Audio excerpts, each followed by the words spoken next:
All right, guys, welcome to this episode of the All Things REI podcast. I got a special guest, Jeff Barker. He's a wealth genius coach. He was actually my coach, me and my brother's coach.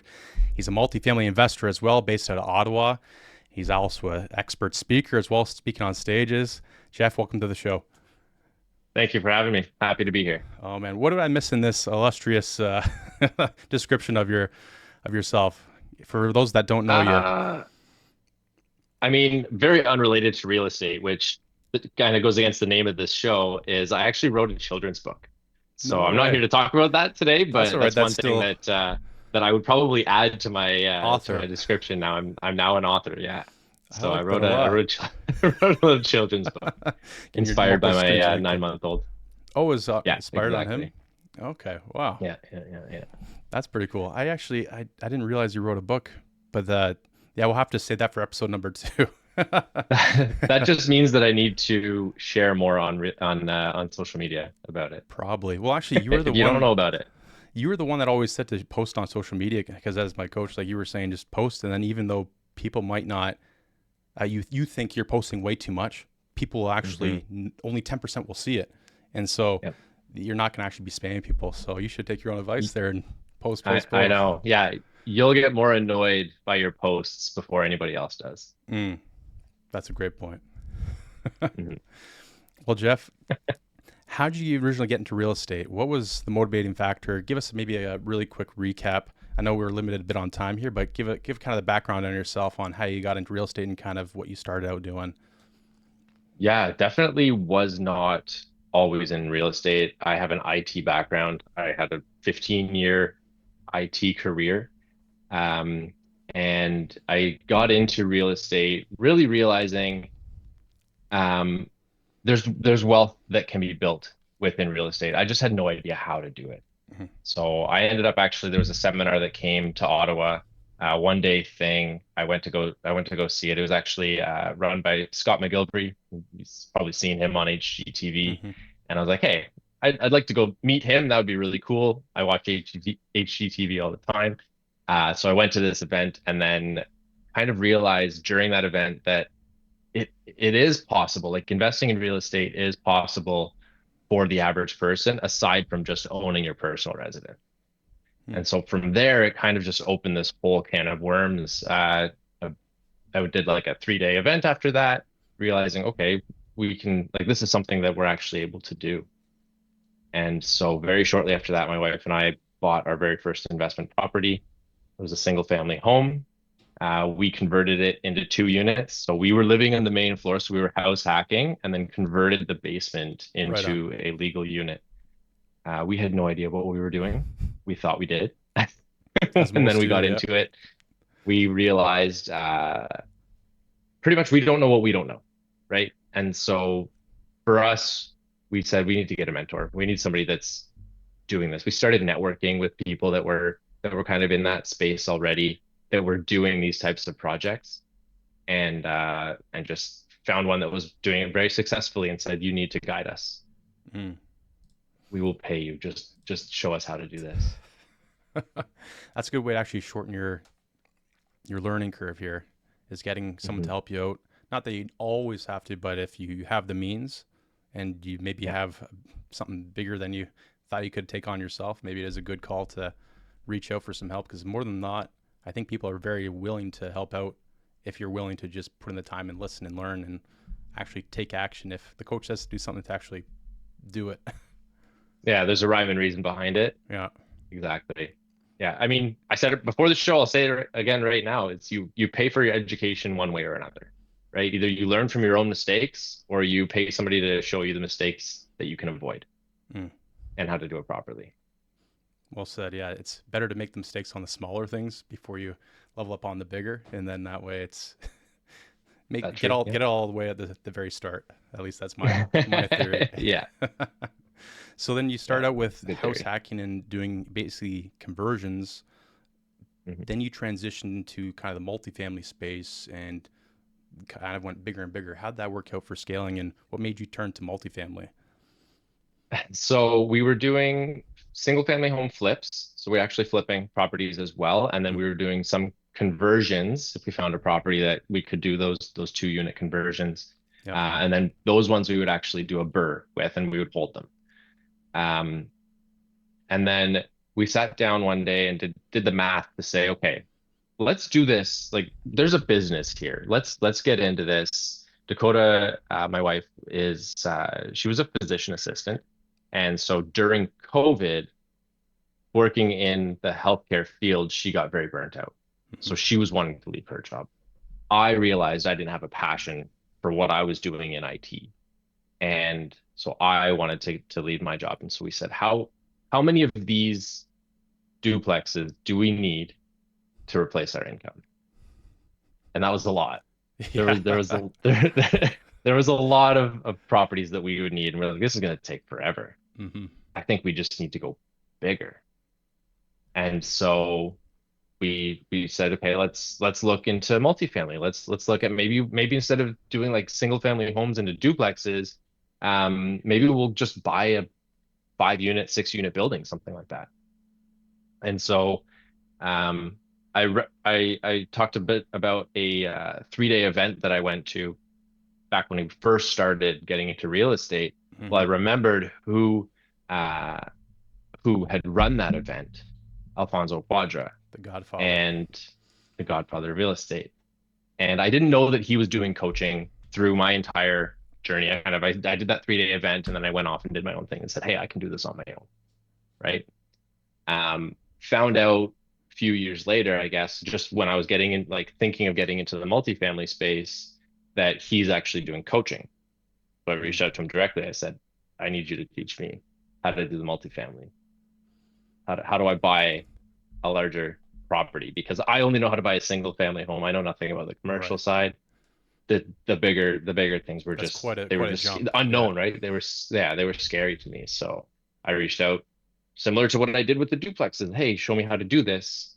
Same with the multifamily. I said, how do you do this? And how do you do it right? And obviously he said yes, and then you were off to the races. Was there anything that you had to change with your beliefs or what you were doing to? Well, I know me and you both are from the Wealth Genius Circle, so it's always about expanding and expanding your mindset. Was there anything that you had to just let go of, or just to make that leap from going single families to duplexes, change the mindset a little bit? So the mindset was already there that we need to go multifamily. That part I kind of logically figured out. I'm a Sure. very logical person. So for me, that's why I was like, hey, let's sit down, figure out how much it's going to cost or how many of these duplexes we need to replace our income. Um, but ultimately it was just expanding my mindset even further from, okay, what's actually possible when it comes to multifamily. Mm. We joined the mentorship thinking, all right, let's get like, I don't know, 6 units, 8 units. Imagine if we got a 10, that would be crazy, but terrifying. And very quickly, once we started surrounding ourselves with other people that were in the multifamily space, they were doing 20 units, 50 units. Like, it just becomes normalized to go bigger. So our mindsets very quickly shifted into, why are we thinking so small? Now 6 units is small to us. And this is only like maybe a month into the program, right? Mm. Being surrounded by all these people. Mm-hmm. There was another guy that was in the program that we had met. He was only in the program for I think maybe a month longer than us. And he had 100 units under contract. Wow. Like, why are we Wow. limiting ourselves to 6 units? This is crazy. So I think the first multifamily we actually did a walkthrough on was like 30 units, and first deal we got under contract was 16. So our mindsets just kind of shifted, expanded, I guess I should say, from there. I love that. And I know that actually in the coaching too, it says, hey, walk a couple of the bigger properties and analyze a couple of the big things so that you do get almost desensitized to the fact that these are massive. And then you're gonna think, oh yeah, that 6 unit is a little peanut size Yeah, compared to what I really should be doing or going after. So that's yeah. awesome to hear. As human beings, we get anchored to numbers very easily. And so when you start to look at these properties that are 30 units, when it's terrifying to you, maybe you're adding a zero to the price of the property. Well, as soon as you do a few of those, you go back and you look at a 6 unit property or an 8 unit property, like, oh, that's number one, very inexpensive, and that's it's the unit count is so low. Right. Right.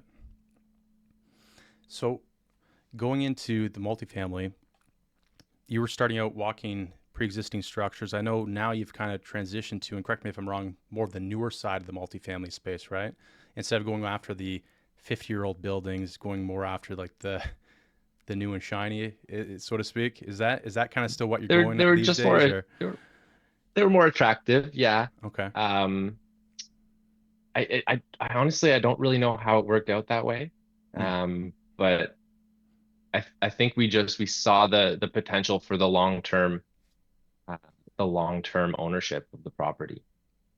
Gotcha. You don't, I mean, there's like a honeymoon period with these properties. For the first 10, 20 years, they don't really have major issues. There's warranties. There's no major capex that you need to expect. We're not limited to that. We do some value add as well, where we're certainly open to that, but we Hmm. have kind of been focusing, and I'm sure from what you've seen, we have been focusing kind of on the newer stuff. So yeah, that's one thing I've always. This is just personal preference, I guess. Thinking of the newer, saying, well, if it's brand new, how do I really increase the ARV or increase the NOI because it's already new? There's not much to repair or re Mhm. push the. Maybe you can push some of the rents up pretty quickly, but I guess finding the right investors to partner with you is a big thing that allows you to invest in these newer properties. And um, I guess the ones that are investing with you too, they appreciate the fact that it's new as well, instead of having all the problems that are associated with the older ones. Yeah, Mm. typically it's just a different mindset going into it, not looking for the value add potential of these properties because I mean there really isn't. You can still increase the value. I mean, where we have one of our properties, it's the nicest apartment you will be moving into in this area. So we kind of we're premium. Our product is premium, it's new, and we kind of set the rents for that area. Oh, you're setting your So own comps, your own numbers.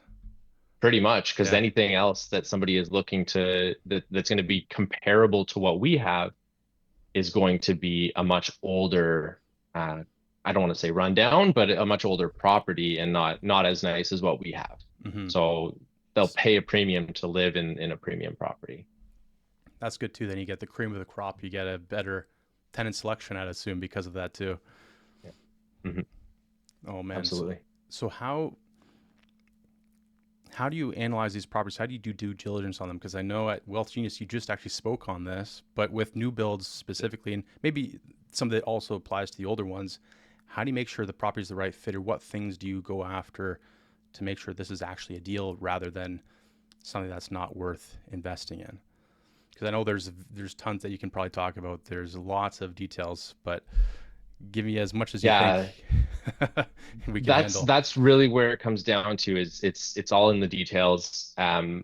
When you're first analyzing a property, all you really have to go off of is the pro forma that you're sent. Either the seller or the realtor is sending you a pro forma that's going to have your income and expenses for the property, but from a very high level.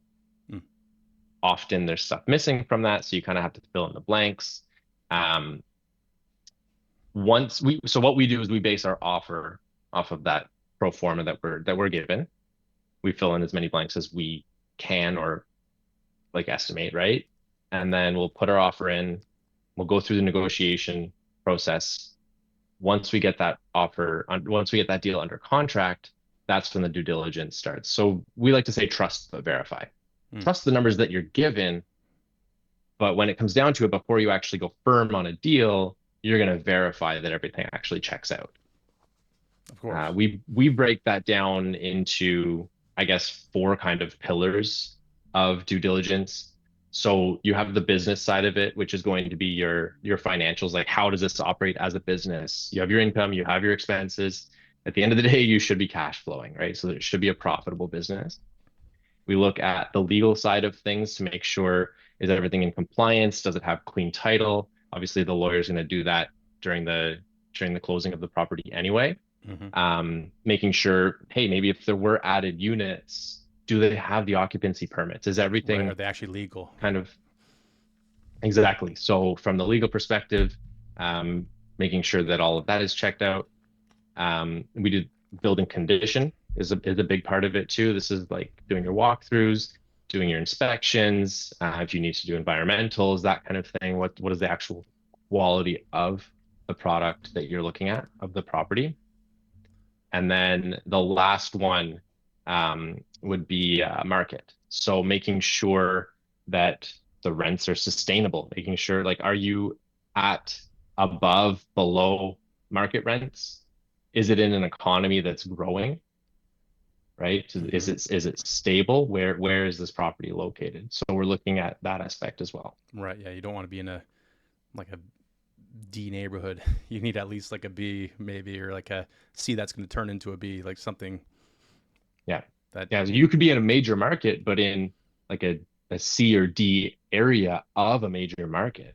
So you need to be conscious of exactly like where that, I mean, you hear it all the time in real estate, location, location, location. Hmm. It is important. And when you're talking buy and hold, sure, you're not going to be living there, but who's going to be living there? What kind of tenants? What is your tenant profile? Yeah, you need to definitely take that into account.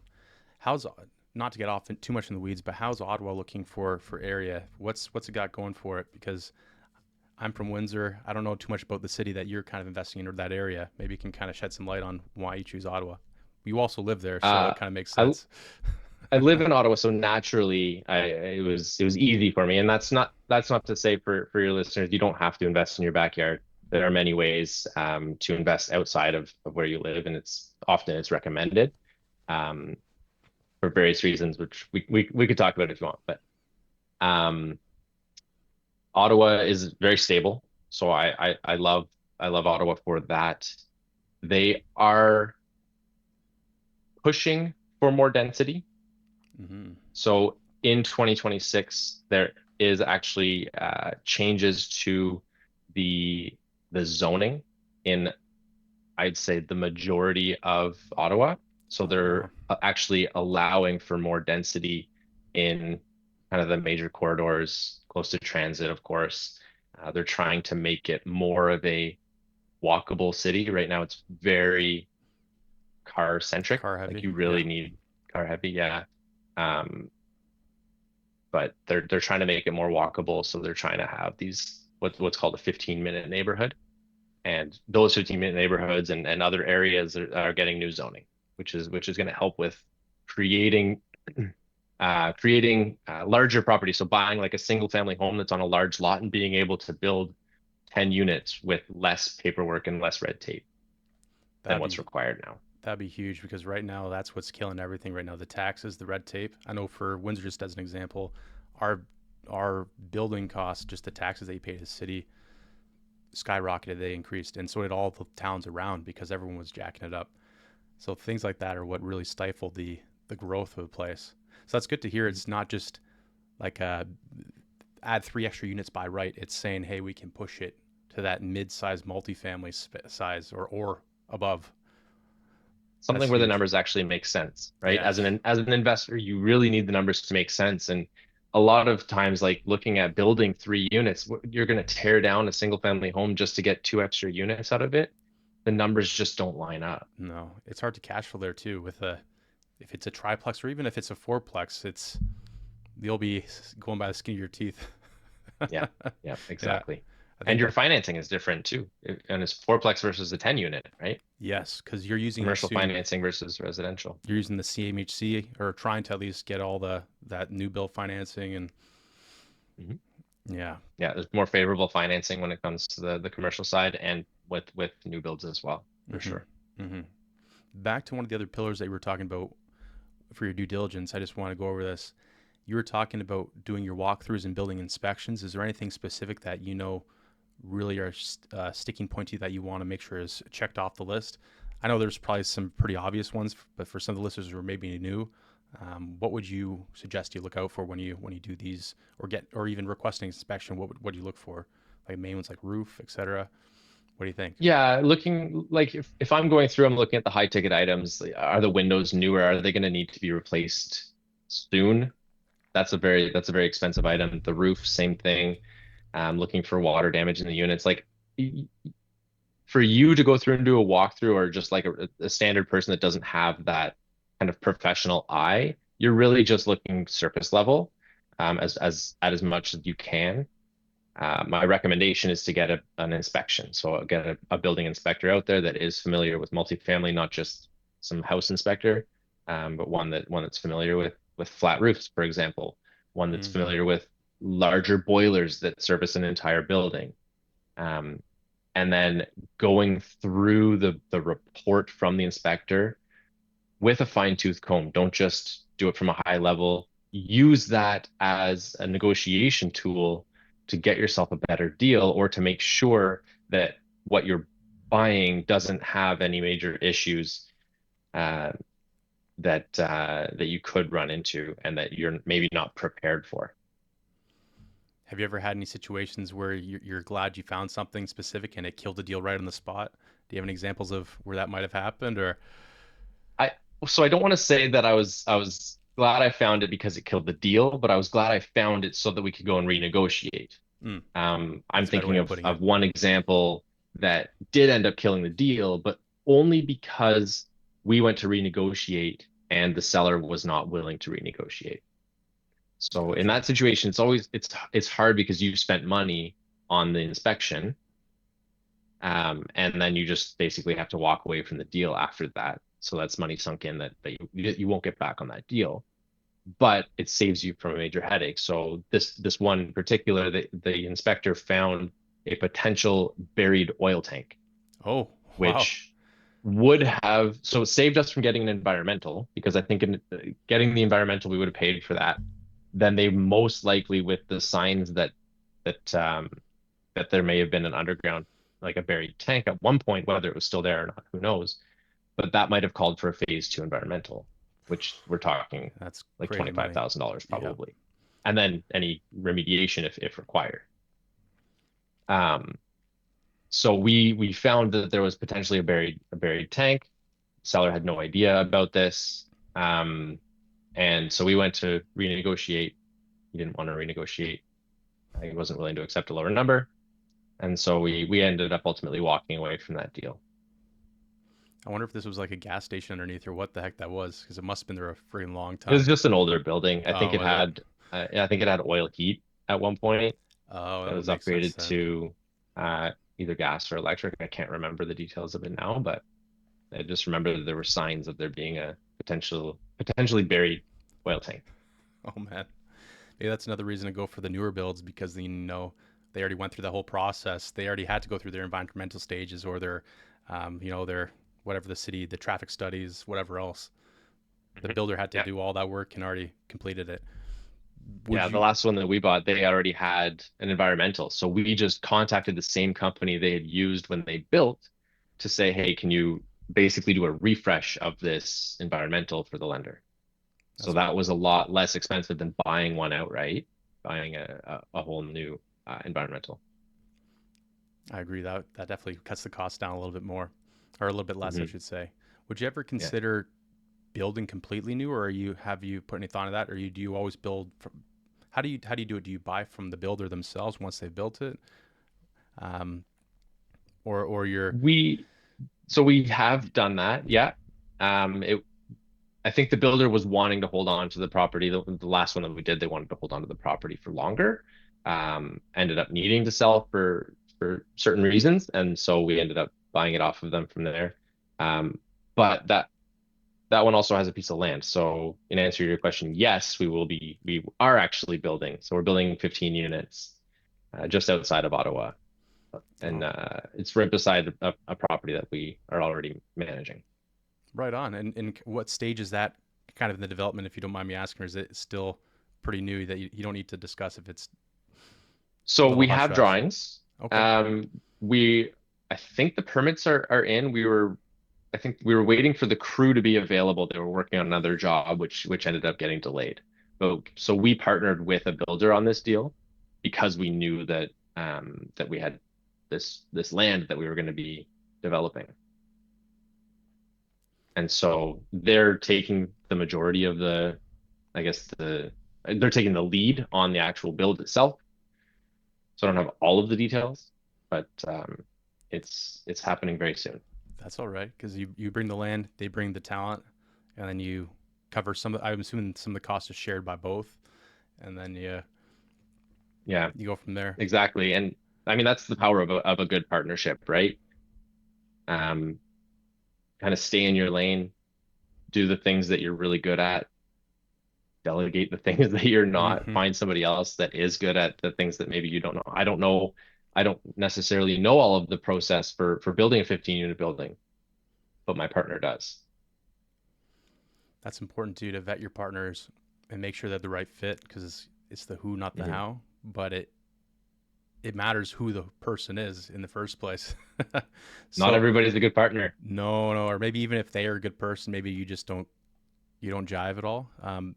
Mhm. What would you suggest if you're trying to look for a partner like a builder or JV or any high level tips in terms of building that team or building your network for something like this? Build the relationship first. Make sure that you have a good understanding of what their real expertise are, um, and don't just get into a a business deal with somebody that you don't know very well, Mm. right? I mean, businesses are often lasting longer than most marriages. It's awful to say, but That's a great point it's in this day and true. age. Yeah, Yeah, yeah. man. Yeah, I personally, well, my history with this, that's definitely been a sticking point where I've learned my lesson. And then it matters who you partner with, and then Hmm. know also if they have cash reserve or know if they have experience in certain areas. Even if they're very Hmm. gung ho and willing to work, make sure that you have your roles very plainly laid out so that it's not Hmm. overlapping and there's no ambiguity on who does what. So it's good that Yep. hey, the Have it builder's written going to be down. building it. Yeah, have it written down, have it in a contract, just like any JV Yep. agreement. That's Yes, definitely exactly. key. The handshake deal, I would avoid it. Make sure that it's all written, roles and responsibilities, who's doing what and when, right? And what happens if they don't. Hmm. There's That's got to be another piece I think is consequences. often missed. Yeah. Yeah. Yeah. With JVs Not too. everybody's a good partner. Not not all money partners are right. Just because somebody has money as well, if you're raising capital for a deal or whatever, it doesn't necessarily mean that they'd be a good passive investor. Hmm. Are you currently raising capital, if you don't mind me asking, for this project coming up, or is it open for accredited investors to come to you if there's any interest in this 15 unit building? I, I'm yes, yeah, I'm always open to those conversations, whether it's the 15 unit or something else that we're working on. I'm definitely always open to having those conversations. Okay. Okay. Well, people, Yeah, yeah, I'll make sure in the description to put your website in there, but also your socials, just so they can contact you if uh, if they feel so inclined. Because sounds honestly, good. yeah, getting into some of these multifamily buildings that could be life changing, even for some who doesn't know anything about real estate. Whether they're, I don't know, do you go after more people who are busy working professionals, or do you prefer people with already real estate background? Does it matter for you who your It, investor is that you partner with? it doesn't matter for me. I am open and willing to kind of educate people along the way. So if they don't know much about real estate, if they want to learn more, then I mean, as a coach in the space, I'm able to help kind of guide people through the process of what we're doing. We're very transparent with everything that we're doing as well. We're in constant communication with our investors, whether things are going well or whether things maybe took a turn and we're having to pivot. So we're just always in communication so that everybody's in the loop and they understand what's going on. Mm. I think that's a good thing you hit on. Just to add to this, is always keep the investors in the loop in terms of give them more updates than not. And even if there isn't an update, tell them, hey, no update yet, but answer the question before they even come back. Be more proactive. Yep, Yeah. exactly. Yeah, you'll build a lot, you'll build your relationships a lot stronger that way than if they're sitting there wondering what's going on. Hmm. Especially if things aren't seeming like they're going to plan. If you're being silent about it, if you're burying your head in the sand, they're going to lose trust very, very quickly. Hmm. They'll think you're avoiding them or not able to handle the stress or the pressure of whatever's going on. Yeah, exactly. yeah, Yeah. it really matters. Speaking of the stress and problems and things that could go wrong, have you ever experienced any big lessons? Nothing's necessarily a failure, is what you've told me in the past, but more of a learning opportunity. Has there ever been any big learning opportunities that you can maybe impart to the people listening that you've really taken to heart over the years? I'm sure you have several, but what are some big ones you Yeah. think that are worth noting? I think the biggest one is don't try and do it alone. That's where you're going to pay more for your education, right? You pay for it one way or another. I said it before. Either you learn from your mistakes, which what's the value, like what is the cost of that? That's an unknown number, right? Mm-hmm. Um, or maybe you do hire a mentor. Maybe you go and you find somebody that's done it before, and at least you know what that's gonna cost. But I think just trying to learn from other people's mistakes, networking as much as you can, and just don't try and do it alone. Yeah, you don't want to be a lone wolf. I've learned that too, so I really resonate with that, Jeff. Yeah, you can't go very far on your own either. Like if you want to go after the larger multifamily, for example, well, unless you're sitting on a ton of capital, you're gonna need relationships. You're Mm-hmm. gonna have to start building relationships. Yeah, those projects too. It takes many people to make the deal work. Like you're one Mhm. person, the investor relations guy, one person doing the due diligence, one's interface with the builder, etc. Like people Yep. don't. I don't think people realize, and maybe correct me if I'm wrong. The amount of work that goes into even vetting the deal and bringing the deal to close. There's a Mhm. lot that goes into it, a lot of moving parts, and just nurturing it as you go. Even let's say you're the guy just talking to the mortgage guy and the other lender. Just there's always paperwork, always things, emails flying back and forth. There's so many things. Yeah. So yeah, don't Yeah. do it And alone. trying to do it on your own is a lot more difficult. Hmm. You end up having to wear too many hats, and probably hats for things that you're not even very good at, right? Like one of the first things within my business, one of the first I guess task items that I delegated was bookkeeping. I was doing it, but I'm not a bookkeeper. I'm a detailed person, but when it came to accounting in college, I took it 3 times, accounting 101, Oh because I wow. just I would lose interest in it, and then Right. I didn't do it well. I didn't do it very well. So and then I ended up being our bookkeeper for the first little bit, and I was like, this is not safe. Yeah. We Yeah. need somebody else that can do this and that knows what they're doing. Mm, I ended up having just way too many questions that I didn't really know where to get the answers or how to properly put things in the yeah. books. And then you waste your time too. I don't think people value their time as much as they should. So Yeah, your time is worth money, and if you're wasting hours on friggin' receipts, I don't think that's the best yeah, use of what your time is. You're more better off raising the money. You're talking, finding the deals, and all that jazz. Being the face of exactly. Opinicon. Yeah, Yeah. build it like a business, and a business is really a collection of people. You can't. Like, there's solopreneurs, but they're struggling. You know. Hmm. Well, Jeff, no, I appreciate your time here. I know we were a bit limited on the amount of time we have today, but I think there's been a lot of value here talking about needing to partner and not be a lone wolf, needing to do your due diligence for properties, the reasons for why you want to do new builds versus maybe the older stuff. Um, is there anything else before we close that you'd like to say to the guests or say to the audience or something that we missed topic wise?